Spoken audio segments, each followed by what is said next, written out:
کی جانا میں کون بھولیا کی جانا میں کون ہے بھولیا کی جانا میں کون او بھولیا کی جانا میں کون۔ تنویر زلفی کی کہانی ڈاکٹر بختیار زبانی۔ آج کی کہانی ہے نصرت۔ نصرت اب اتنی ہی بری ہو گئی ہے جتنی پہلے اچھی ہوا کرتی تھی۔ سلطان اس گھر کے در و دیوار گواہ ہیں، ہم نے اپنی زندگی کا آغاز اسی گھر سے کیا تھا۔ وہ دن بھول گئے جب تم اور میں یہاں کھیلا کرتے تھے۔ ہم چھوٹے سے تھے تو تم کہا کرتے تھے نصرت ہم ہمیشہ اکٹھے رہیں گے، میں تمہارا ہوں، تم جو کہو گی میں وہی کروں گا، تم میری جان ہو۔ یہ تو کل کی بات ہے، تم نے کہا تھا نصرت تمہارے سنہری بالوں کی قسم میرے متعلق الٹے سیدھے خیالات نہ لایا کرو، میں تمہیں کیسے یقین دلاؤں کہ میں تم اور تم میں ہے۔ تمہارا کمرہ تو ابھی تک میری زلفوں کی مہک سے مہکا ہوا ہے، کیا تمہیں اپنے کمرے سے چوڑیوں کی کھنکھناہٹ کی آوازیں نہیں آتی؟ کیا تم نے اپنے ہاتھوں توڑی ہوئی چوڑیاں ضائع کر دی ہیں؟ ان افسانوں کا کیا ہوا جو تم نے میرے لیے لکھے تھے؟ ان زلفوں کی تعریف میں لکھے گئے اشعار کہاں گے؟ ان لمبی لمبی زلفوں سے متعلق کیا خیال ہے جو اب تمہیں یاد نہیں، لیکن میں صبر کروں گی، اللہ وہ وقت ضرور لائے گا جب تم خود اس بات کا اعتراف کرو گے۔ نصرت تو چلی گئی لیکن سلطان پر اس کی کسی بات کا اثر نہ ہوا۔ سلطان کے گھر کے سامنے نئے نئے کرایہ دار آئے تھے۔ چند ہفتوں بعد ان کے ہاں لڑکا پیدا ہوا۔ گھر کے لوگ انہیں مبارکباد دینے گئے۔ ان کا یہ پہلا لڑکا تھا، چنانچہ انہوں نے ایک شاندار دعوت کا اہتمام کیا۔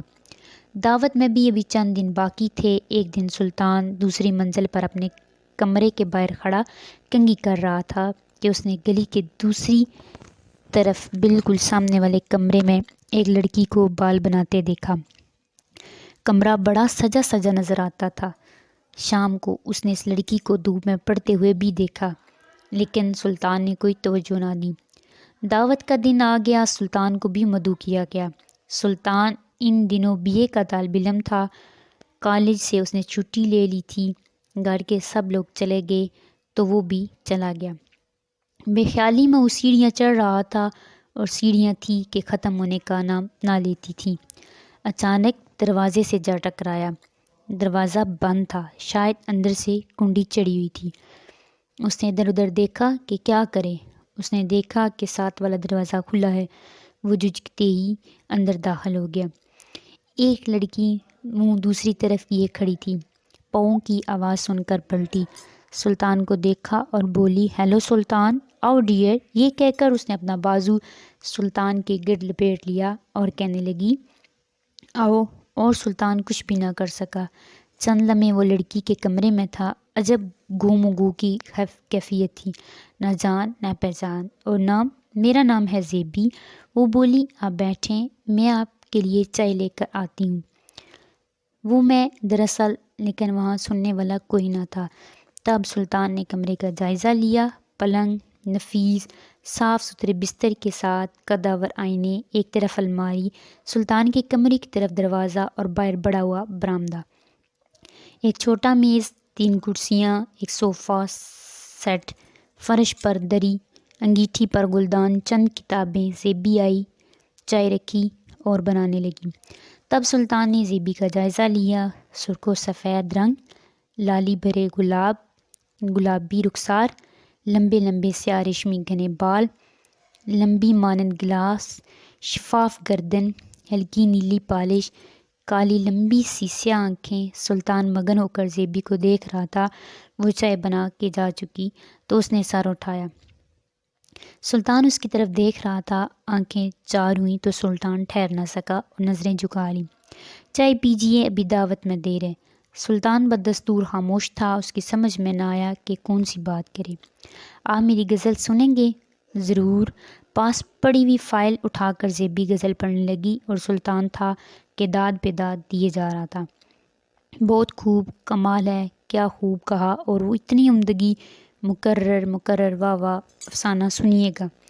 زیبی نے سلطان کی آنکھوں میں جھانکا۔ خیر آپ بور ہوں گے، یہ لیجئے، گھر جا کر پڑھ لیجئے، لیکن شرط یہ ہے کہ آپ اسے واپس کر دیں گے تو اگر آپ کو اعتبار نہیں تو میں نہیں لیتا۔ اور مسکرا کر میں نے نوٹ بک سلطان کے ہاتھ میں تھما دی۔ آپ کو کب سے ادب سے لگاؤ ہے؟ آپ کی طرح بچپن سے۔ آپ کو کیسے پتہ چلا کہ سلطان تھل کے اخبار میں حضور کا کلام بما تعارف نظر سے گزرا تھا؟ چائے ختم ہوئی تو زیبی اٹھی، سلطان بھی اٹھ کھڑا ہوا۔ زیبی نے پھر اپنے بازو سلطان کی گردن میں حائل کر دی اور بولی، تو پھر تازہ غزل کب آ رہی ہے؟ جلدی؟ تو پھر کوئی ایسا اپنا اچھا سا شعر۔ سلطان نے شعر سنایا، پھر زیبی اسے حال میں لے گئی جہاں سب مہمان بیٹھے تھے۔ نصرت نے ان دونوں کو دیکھا تو ان کا دل بجھ کر رہ گیا۔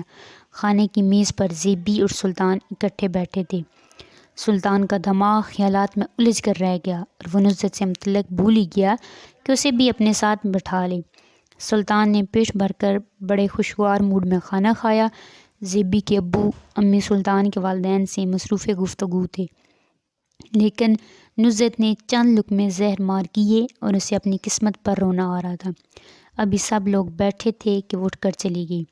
سلطان کو اب ہوش آیا، وہ نصرت پکارتا رہ گیا، لیکن نصرت جا چکی تھی اور اب وہ کمرے میں بیٹھی رو رہی تھی۔ زیبی نے پوچھا، سلطان نصرت کون ہے؟ میری کزن۔ عجیب بات ہے، اتنی بد اخلاق۔ سب لوگ ابھی بیٹھے ہیں اور وہ چلی گئی تو اس نے آپ کی آوازوں پر بھی کوئی دھیان نہ دیا۔ مجھے تو اس کے دماغ میں فطور نظر آتا ہے۔ اور سلطان نصرت کے خلاف سب کو سنتا رہا۔ گھر آ کر اس کا افسانہ پڑھا جو بڑا اچھا تھا۔ اگلے روز زیبی ان کے یہاں آئی تو اس نے شکریہ کے ساتھ واپس کر دیا۔